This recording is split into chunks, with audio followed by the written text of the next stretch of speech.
આપણે બધા ત્રિવેણી સંગમ પર આવી ગયા જ્યાં સાક્ષાત ભગવાન એ વીરબાઈને આ વળ નીચે બેહાડી ગયેલો અને એનું આખું સમજાવવા માટે મુન્ના બાપુ બી આવી ગયા છે.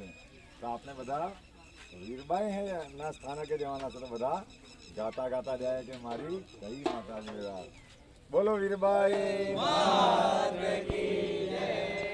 હે મારી કઈ માધુએ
સૂચના ન આપવાની હોય, તમે શાસ્ત્રીજી છો, પણ આમાં ફિલોસોફી ન ચાલે. બધા લોકો સ્નાન કરજો ને તો પાણી ઊંડું છે ઓકે એની મર્યાદા રાખજો. આ ત્રિવેણી સંગમ નદી જો બધા જા કે સાંભળજો અને આ ત્રણ નદીનો સંગમ આ વીરબાઈ માનો વડલો છે. એટલે વીરબાઈ માના વડલાની પાસે તમે સ્નાન કરો ને એ ગંગાજળ ને જમનાજળ જે વીરબાઈ માનો પવિત્ર પરચો છે. આમાં મારી કોઈ ફિલોસોફી નથી ભાઈ, મારી બનાવેલી વાત નથી. જે તમે ભક્તો જાણો છો અને આ સાંઈ બાબાના ચરિત્રમાં તમે આવ્યા છો તો સાંઈ જલાના શબ્દને યાદ રાખવા, ખાલી જલારામ બાપા જ નહીં. સમજો છો, મેં વર્તમાનનો માણસ છું એટલે વર્તમાનમાં જ માણસ. મારે કોઈ પાસેથી ભીખ માગવી નથી ભાઈ. પણ તમને એક જ સૂચના કે નાના બાળકો હોય તો પાણી ઊંડું છે તો એટલી સ્નાન વિધિ કરજો કે બધા શાંતિથી. પછી તમે બાપાનું જે ચરિત્ર ગાવાના હો, સાંઈ બાબાનું ગાવાના હો, જલારામ બાપાનું ગાવા, એ વીરબાઈ માના વડલે આપણે પૂજા અર્ચન કરશું. તમારા માટે ચાય અત્યારે આવી જશે. કોઈ કોફી પીતા હોય તો કોફીનું પણ મને કહેજો, બરોબર છે? જય સિયારામ, જય જલારામ બાપા. ચાલો હવે એ રીતના તમે પેલા સ્નાન વિધિ કરી લો. જો પાણી ઊંડું છે બધા કોરે બેસીને બધા નાઈ લેજો, બરોબર? લેડીઝો છે ને પેલો આ રસ્તો છે, એટલે બહુ ઊંડામાં ન બેઠા, બરોબર?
રેલમાં પાણી લાગી લાવતા